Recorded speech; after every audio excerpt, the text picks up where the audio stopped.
akan membuat video mengenai alternatif dispute resolution atau ADR, penyelesaian perkara sengketa waris dalam tahap mediasi. Baiklah, saya sendiri Ferry Muhammad Andra sebagai mediator, sebelah kanan saya Renaldi Wijaya sebagai penggugat, dan saya Rio Fani Fitriansa sebagai pihak tergugat. Baiklah, kita langsung saja memulai tahapan mediasi ini. Saya sebagai mediator. Selamat siang saudara-saudara sekalian. Sebelum kita memulai proses mediasi ini, perkenankanlah kami memperkenalkan diri selaku mediator.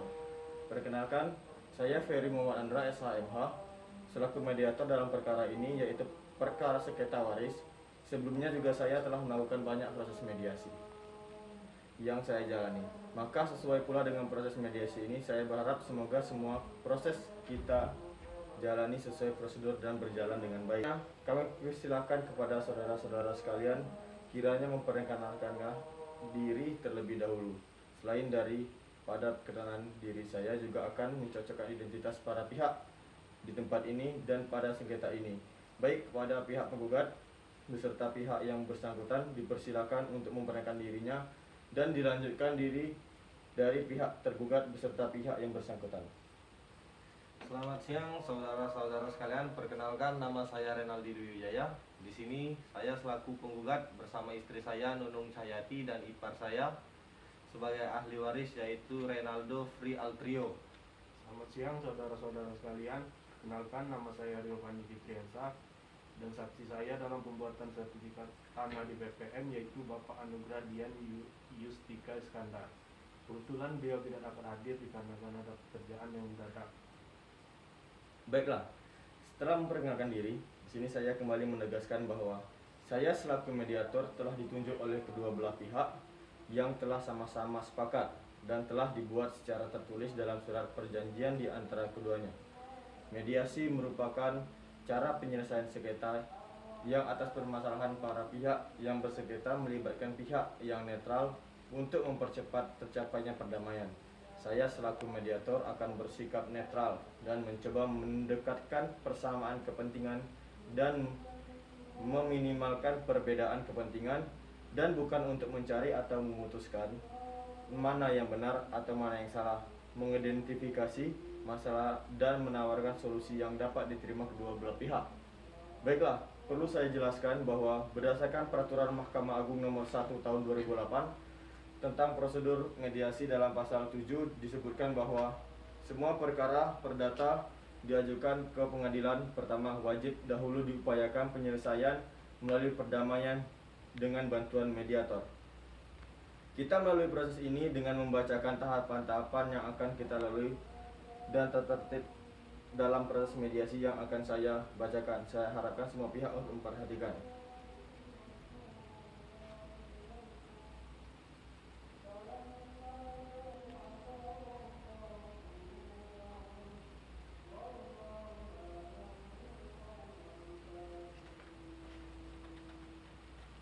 Tata cara mediasi atau tahapan-tahapan.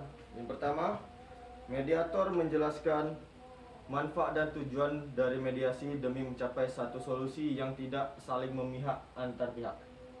Mediator memberikan kesempatan kepada masing-masing pihak untuk menyampaikan pernyataan mengenai permasalahan atau kasus dan mendengarkan keinginan masing-masing pihak.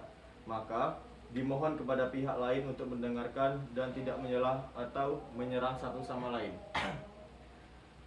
Mediator berhak mengatur jalannya sidang mediasi agar berlangsung tertib dan aman, termasuk menentukan yang berhak mengikuti sidang mediasi, menunda sidang mediasi jika diperlukan. Pihak wajib ini menjaga nilai kesopanan, nilai kepatuhan, menjaga tata tertib keamanan selama berlangsungnya sidang mediasi, dan ketentuan segala perundangan yang berlaku. Pihak yang dipanggil untuk sidang mediasi wajib hadir selambat-lambatnya 30 menit dari waktu yang ditentukan. Batas waktu yang diberikan untuk mediasi sekitar 3 jam apabila dianggap cukup. Hal-hal yang belum diatur dalam tata tertib sidang mediasi ini akan diatur kemudian berdasarkan pertimbangan situasi dan kondisi yang ada. Baiklah, apakah para pihak mengerti tata tertib yang setelah saya bacakan? Baik Pak, kami setuju. Baiklah, sekarang saya mempersilakan kedua pihak untuk menyampaikan mengenai permasalahan yang terjadi. Kepada pihak penggugat, saya persilakan lebih dahulu dilanjutkan kepada pihak tergugat. Baiklah, terima kasih kepada mediator kepada waktu yang telah diberikan kepada saya selaku penggugat. Pada awalnya saya bersama keluarga yaitu istri bersama adik ipar telah sepakat memberikan warisan berupa tanah dengan bukti waris berdasarkan lisan. Lalu saya beserta keluarga melihat ke lokasi dan bertemulah dengan Bapak Ade yang telah mengakui membeli tanah ini padahal kami belum pernah menjual. Maka kami berprasangka beliau telah memalsukan surat sertifikat tersebut. Dulu pernah kami merencanakan untuk menjual tanah ini akan tetapi lupa siapa pembelinya dan tanah ini tidak pernah jadi kami jual karena pembelinya telat membayar sisa dari biaya penjualan tanah itu.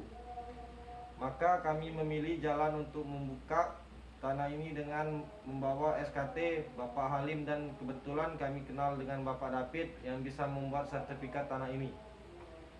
Dengan pernyataan beliau bahwa beliau bisa membuat sertifikat tanah ini dan beliau hanya meminta dana tanpa memberitahu persyaratan yang akan kami buat.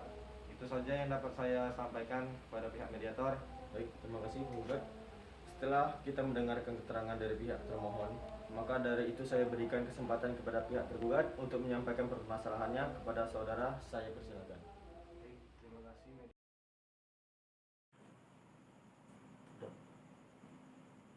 Bahwa benar awal kronologis perselisihan yang disampaikan pihak penggugat, tapi saya memang benar telah membeli tanah ini. Di sini saya membuktikan berupa sertifikat yang sudah saya buat dan kwitansi jual beli tanah ini serta ada keterangan berupa surat pemindahan hak atas tanah ini disaksikan oleh kepala desa di sana. Lalu tanah ini saya beli sekitar 10 tahun lalu dan Bapak Renaldi ini mungkin sudah lupa karena mengingat usia beliau yang sudah 76 tahun, itu juga ibu yang sudah masuk usia 74 tahun. Dan di sini saya telah membawa Bapak David ini sebagai saksi sekaligus pembuat akte tanah saya. Selain daripada itu pula bahwa Bapak Anugrah pernah bertemu pihak penggugat, akan tetapi tidak menjelaskan biaya yang dimaksud.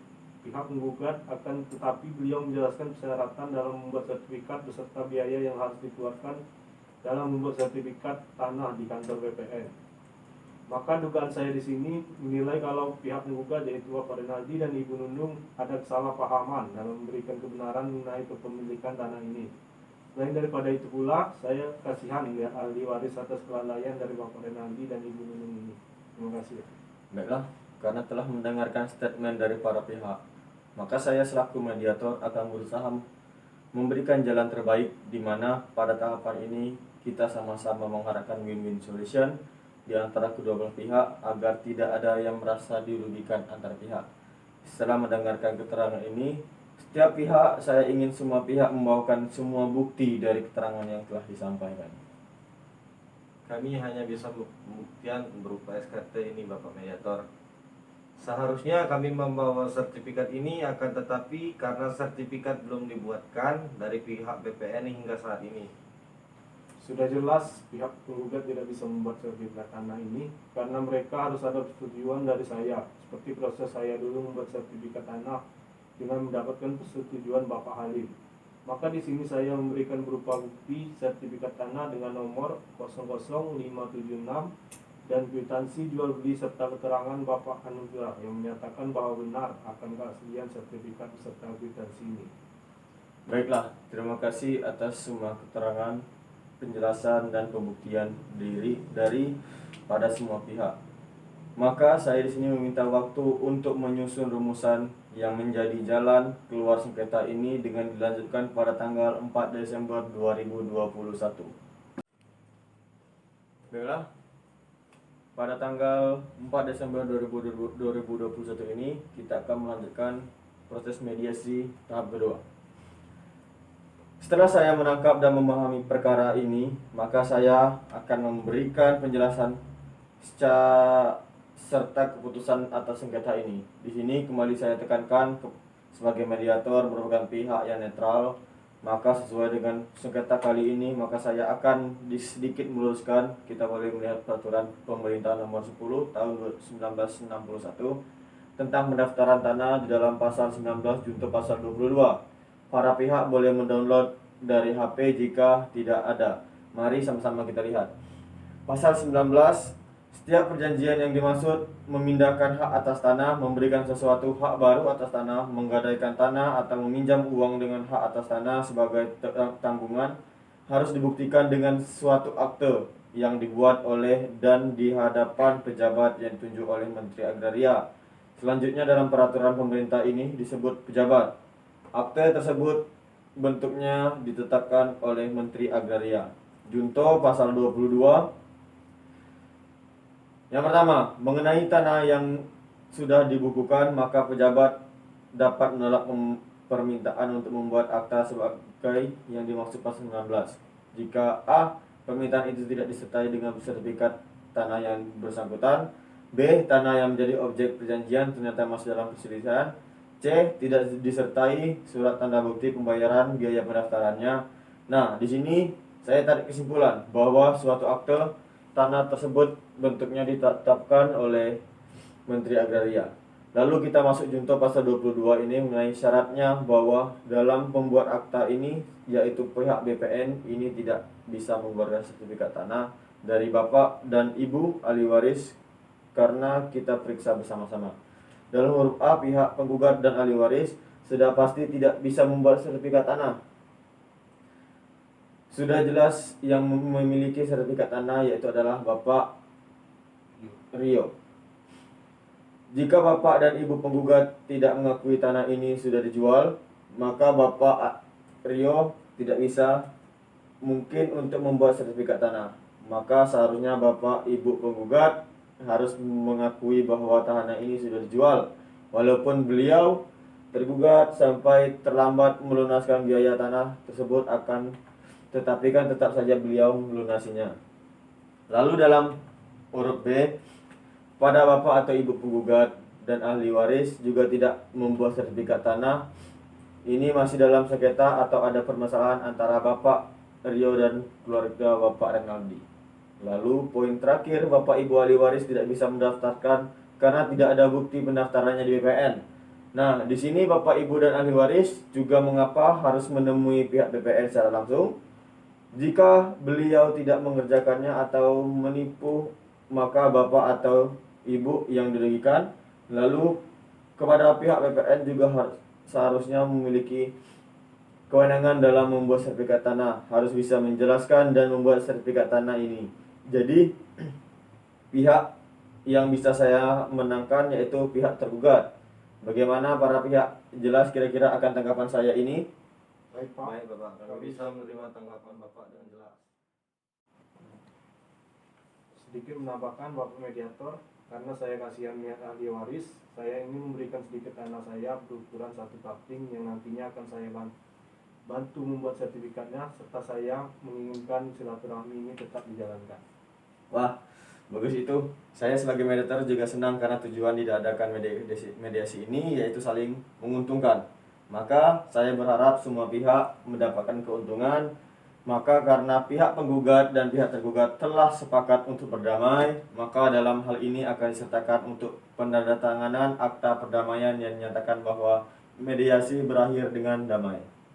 Baiklah, setelah kita melalui proses mediasi yang singkat dari kemarin, maka saya akan membacakan akta perdamaian. Pada hari Selasa 1 Desember 2021 dan Kamis 4 Desember 2021 telah dilaksanakan mediasi mengenai penyelesaian perkara sengketa waris mengenai antara Renaldi Dwi Wijaya pihak penggugat beserta pihak yang bersangkutan. Yang kedua, Rio Pani Fitriansyah sebagai pihak tergugat beserta pihak yang bersangkutan. Para pihak mengambil keputusan ini dan mediasi telah dilakukan dengan bantuan mediator yaitu Ferry Muhammad Andra SHMH. Para pihak mengambil keputusan dari hasil mediasi yang telah dilakukan dengan bantuan mediator, di mana Renaldi Dwi Wijaya selaku penggugat beserta pihak yang bersangkutan telah mengakui atas kelalaian yang telah dibuatnya dan mengakui atas kepemilikan tanah daripada Bapak Rio selaku pihak tergugat dan meminta maaf atas kejadian perkara ini. Kemudian Daripada itu, Rio Fitriansyah, pihak tergugat beserta pihak yang bersangkutan telah menerima permintaan maaf dari pihak penggugat dan memiliki itikat baik dengan memberikan sejumlah tanah 1 kapling dengan harapan tetap menjalin tali silaturahmi kepada pihak penggugat. Dengan demikian, para pihak menyatakan setuju dengan keputusan ini. Bengkulu, 4 Desember 2021. Ya, ini akta perdamaian, mohon ditandatangani biar ada bukti.